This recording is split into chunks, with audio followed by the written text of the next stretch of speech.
All right, 2025 NASCAR Cup Series playoff predictions.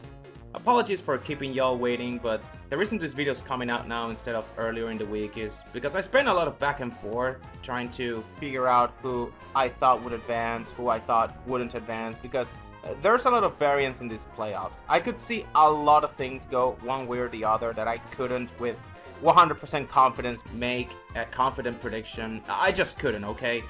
There are several guys that I could see making it all the way to a round of 8, and they're just as likely as losing in round 1. Not to mention that this might be the most wide open the championship battle has ever been in this Gen 7 era.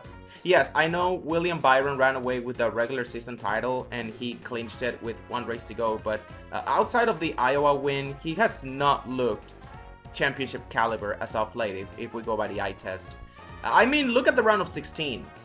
Usually the easiest round to predict because you just take all the bottom feeders and you remove them from the equation, but not this year though, because even the bottom feeders for these playoffs, they all have a realistic shot at advancing, given how much fluctuation there is with this playoff grid.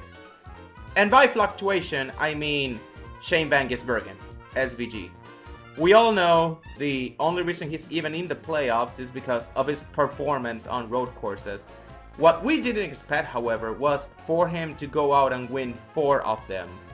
This, along with the stage wins he accumulated along the way, has given him a good enough cushion to where all he needs to do is finish decently, avoid trouble, maybe score some stage points along the way if the cautions fall at the right time and the strategy is right.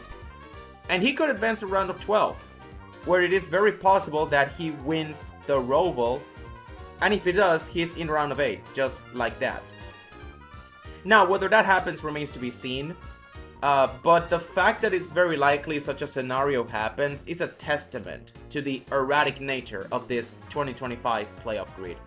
Like, SVG is just as likely to be eliminated in round 1 as he is to make it all the way to round of 8. So because of that, the way I ended up deciding who would advance and whatnot, I ended up doing something that I haven't usually done before, or something that I don't like doing. Deciding who advances based on race wins.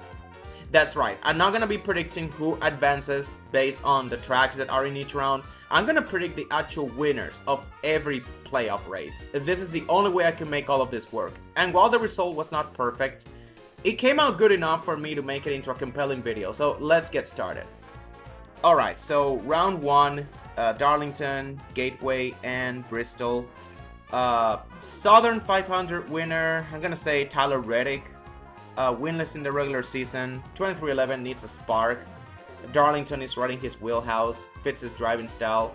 I think the 45 team will start the playoffs off in a big way with a Southern 500 win. Moving on to Gateway, I have Ryan Blaney getting redemption from last year's heartbreak when he ran out of fuel on the last lap. Blaney enters the playoffs as the hottest driver right now. I believe he's finished top 10 in the last 6 races. He will cruise past this round and never win in the process, I feel like. And for the Bristol night race, Kyle Larson would just add to his dominance at the last Great Coliseum with his 3rd straight win at the track. As for the drivers eliminated, I have Austin Dillon, Josh Berry, Austin Cindric, and Alex Bowman. Okay, let me explain. Austin Dillon is kind of self-explanatory. He's only here because of the Richmond win. The one race a year where he shows up with race winning speed already happened. He has nothing left in the tank, and while he's run well at Darlington in the past and very well could do it again, I feel like the bad finishes at Gateway and Bristol, they will offset that.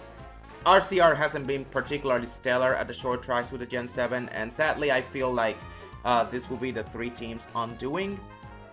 Josh Berry's one I originally had making it to round of 12, and you know, I could see that happen looking at the tracks that are in the round of 16, but unfortunately I just couldn't fit him in, because in order to put one guy in, you gotta take another one out. That's how the math works. And while on paper, Darlington, Gateway, and Bristol, those are 3 tracks that you could see him run well. I mean, he ran top 5 at Darlington in the spring race before wrecking out. Penske has the short, flat tracks figured out with the Gen 7, and Bristol fits his driving style pretty well.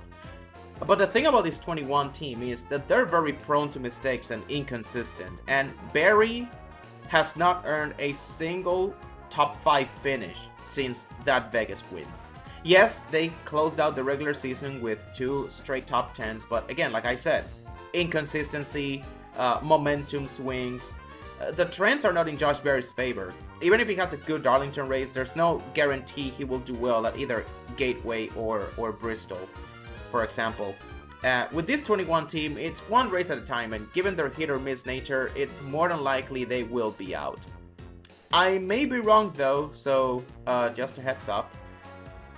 Austin Cindric, it's also kind of a weird pick considering that Gateway is on this round and he won the race last year. Yeah, he may have only won it because Blaney ran out of gas, but he was a top 5 car all day long if you watched that race. But since I already have Blaney winning that race, and given that Darlington and Bristol are 2 pretty difficult racetracks to navigate that I don't think Cindric will be able to get results in, I'm sorry, but he looks like a first round out to me. And finally, Alex Bowman, probably the most shocking of the first round exits. Okay, actually the most shocking, considering that he has never been eliminated in the round of 16 on every season he has made the playoffs in. And again, he could very well make it past this round. There's a chance he does. As a matter of fact, if SVG bottoms out and loses his playoff cushion and is eliminated, Bowman is right there in the catbird seat. But because I have SVG making it past this round, this unfortunately leaves Bowman as the odd man out. And outside of SVG, it's very hard to justify him over another driver. Like, I got Reddick winning at Darlington, so not a chance. And I don't have Bowman advancing over like Bubba Wallace or Ross Chastain, who have like more playoff points than him to start this round. And I think they will put together a decent stretch of races. Even Joey Logano, I know it's an odd number year, but I think he will perform good enough at Darlington and Gateway, and enter Bristol with a high enough cushion to where he doesn't have to worry about something bad happening to him. So if I was an Alex Bowman fan, I would still keep my fingers crossed that SVG or someone else has issues and the 48 keeps up their consistency from the past couple of races of the regular season for them to have a shot. It's possible, but it will be a tougher path than in years past, especially considering that he's entering the playoffs as the 16th seed with only like 2 playoff points to his name, 3 playoff points. I don't know, but I know he's a 16th seed. Well, that was a bit of a doozy. Thankfully, the round of 12 is a little easier to predict, given that we no longer have Talladega to worry about, and the Roval has a clear favorite. New Hampshire, Kansas, the Roval. So for New Hampshire, I have Christopher Bell taking yet another lobster home. For Kansas, I don't really have a surefire pick for this one, but it will probably be a Gibbs or Hendrick car. Probably William Byron, just throwing a name out there for the sake of making my point. And then the Roval, again, it's gonna be SVG. And because I had him advancing past the previous round, that means that I got SVG making it all the way to the round of 8 in his rookie season. Look, I may not like the playoff format as it is right now, but since this is what we're working with, let's roll with it, okay? Let's roll with it and see what happens. So, the 4 drivers that I have eliminated in this round are Ross Chastain, Joey Logano, Bubba Wallace, and Tyler Reddick. For Ross, aside from Kansas, he hasn't put together any notable results at the other round of 12 tracks. And since he's not among my candidates to win that Kansas race, and also given his lack of playoff points despite the win, and how strong the rest of the field is, it's just hard for me to justify Chastain advancing past this point. Joey Logano, same thing. Talladega's not in this round anymore, but even if it was, he will probably lose that race by throwing some dumb, stupid luck. Also, 2025 is an odd number year. His black magic only works when the numbers are evens, and chances are there won't be some stupid DQ to save him this time, because you know how much of a long shot that was. Nah, Logano's out in this round. And finally, Bubba Wallace and Tyler Reddick. I guess I could put both of them together because they're teammates, but 2311 has taken a step back as a whole this year. I know Bubba stepped up with that Brickyard 400 win, but again, similar to Chastain, I don't see him advancing past this point because it's hard to justify him over any of the other drivers I got making it to round of 8. Now, either he or Reddick could win at Kansas. They each have won at the track in the past, but the thing with Kansas is that 2311, they have taken a step back at that place since Reddick won the fall race in 2023, and I no longer see them as candidates to win, so I wouldn't bet on it. Reddick, of course, being their flagship driver, he's the most likely to advance out of this bunch, and I do think the Roval race will come down to him and SVG for the final round of 8 spot, but because I have SVG winning, that leaves Reddick as the odd man out. However, like I said with Alex Bowman, this all hinges on whether SVG can make it out of the round of 16, because if he doesn't, then I have Bowman in the round of 12, and then Reddick can make it all the way to the round of 8. That's just how tight it is. I'm almost making 2 separate predictions here, but yeah. Anyways, round of 8 here. Las Vegas, Talladega, and Martinsville. Christopher Bell will finally capture the Vegas win that has eluded him since 2023, so we'll go ahead and put him here in the Championship 4. At Talladega, I'm gonna say Joey Logano wins, but because he's already eliminated, thankfully it won't matter. And at Martinsville, Ryan Blaney will make it a 3-peat at the fall paperclip race. And rounding out the Championship 4 on points will be the Hendrick teammates of William Byron, because he is good at Las Vegas, he is stellar at Martinsville, and he also has a tendency to get results on super speedways, no matter how chaotic they may get sometimes. He's a 3-time Daytona winner, including 2 at the Daytona 500. He's won at Atlanta. He's gotten results at Talladega. I don't think he's won at Talladega, but he's gotten results there. And the other driver is Kyle Larson, which may seem a little weird, considering that Talladega is on this round, which can really shake the playoff picture on its head. And also because Larson's overall track record on super speedways has been abysmal. But as of recently, I want to say the past 2 years, Larson has started to get results. And not just like finishing the race, but top 10s, top 5, stage wins, being there at the end of races in position to win a super speedway race. And he's also gotten some very good results at Martinsville since he started racing for Hendrick. He also, I believe he also won a race. Yeah, he did back in 2023. So given all that, plus the amount of playoff points that he's accumulated, he's got a very realistic shot at pointing his way in, even with Talladega's wildcard nature. So this essentially makes this a repeat of the 2023 Championship 4, which I swear it was not my intention. This is just how it all ended up lining up in the end. I originally had Blaney out in this round, but given how good he is as of late and how hot he tends to get in the playoffs, I cannot in good conscience eliminate him here in a round that features 2 of his best tracks in Dega and Martinsville. And he's been solid at Vegas too. He just hasn't been getting the results as of late, but if he doesn't get hit by bad luck, he can run pretty good at Las Vegas as well. So, this of course means that I got SVG, Chase Briscoe, Chase Elliott, and Denny Hamlin out in this round and not making it to Phoenix. SVG obviously is self-explanatory. He's only here because of the Roval win.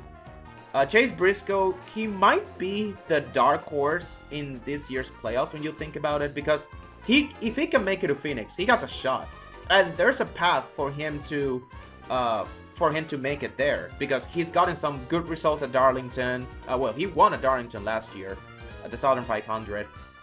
He's also gotten results at Bristol. He finished 2nd last year at New Hampshire. He's also gotten some results at the Roval, Las Vegas and Martinsville. He finished 3rd at Las Vegas in 2022, and then he came pretty close to winning the fall Martinsville race later that same year. Not to mention, his first career win came back at Phoenix in 2022, so there's plenty of good tracks for him to build up momentum. But the thing is, by the time you get to the round of 8, stage points are the name of the game. Like, you gotta score stage points and stay in the top 5, top 10 for you to stay within striking distance of the other front runners. And unfortunately, I feel like the 19 team is a step below those guys. So unless Briscoe catches fire and wins a race or two in the playoffs, then unfortunately I won't have him over any of my Championship 4 picks. Chase Elliott is on that same boat. Solid, consistent, can finish races well, but when the round of 8 comes, his lack of playoff points is gonna get exposed. His ability to rack up stage points is gonna get put to the test. And unfortunately, I feel like he will be a step behind both the 5 and the 24 on both those fronts. So unless he catches fire like he did in 2020, his playoff run is going to go similar to Briscoe. Good enough to make it to round of 8, but won't have enough to make it to the finale. And finally, Denny Hamlin. I was extremely close to picking Hamlin over Blaney as my Martinsville winner. And if you told me that it can go either way or that Hamlin is your pick, honestly, I wouldn't disagree with you, because that's just how close it is to me between those two. But like I said, this 12 team gets really hot in the playoffs, and it's come to a point where I cannot doubt them anymore. I hate to say this, but it looks like a Penske car in the finale. It seems inevitable. They got this format, this Gen 7 car, everything about today's NASCAR figured out right now. Not to mention, Hamlin has low-key suffered some bad luck in the full Martinsville race between slow pit stops and wrecking in practice. And unfortunately, I have a feeling that's going to be the case again, and it will ultimately prevent him from making the finale and competing for what would have been his first championship. So that leaves us with 4. Bell, Blaney, Byron, and Larson. Again, same championship for us, 2023. Again, not my intention, I swear. This is just how it all played out. And having made it to this point, I'm sticking with my original prediction that I made back in February. And I'm going to pick William Byron to not only end the Penske era of Championship 4 dominance by winning the race, but also the championship. He won the regular season title and has proven that he can turn it back up in the playoffs after a slow summer stretch. He's made it to the finale twice before too, so maybe third time's the charm. Behind Byron though, it's gonna get a bit messy, but I'm gonna try and see if I can get 2nd through 4th right. Not necessarily where they finish in the race, but how they finish relative to each other. So again, we've made it this far, so we might as well. It's gonna be a bit difficult though, because all these guys have won at Phoenix, except for Blaney, who won his title without winning the race back in 2023. But also, Phoenix is his best track, so he's a surefire lock for a top 5 every time we race here. So he's just as good as the other 3 drivers, even if he hasn't won. But anyways, I'm gonna say that Bell finishes 2nd among the Championship 4 guys. Bell was my original pick for the regular season title, and it would be really funny if he ended up winning the whole thing over Byron for the sake of, oh hey look, I got both my champion picks mixed up, haha. But also, I also have Bell making it all the way to Phoenix and actually be the runner-up to William Byron, so I might as well stick with it, you know. Byron as my title pick, Bell as my runner-up, and then I'm gonna have Blaney 3rd and Larson 4th. Even though Larson has won at Phoenix, I feel like Blaney's better. I kind of feel like Larson's results at Phoenix have been the result, more the result of his pit crew, giving him the necessary track position to actually stay in the mix rather than, you know, raw speed. Like, at some point, the car's got to make a difference. But yeah, that's my 2025 Cup Series playoff grid. Again, not 100% confident in these predictions, but this is the best I could come up with. Look, the usual way I make my predictions is it was just not cutting anymore. I had to mix it up, and now I can't wait for all this to blow up in my face like it usually does.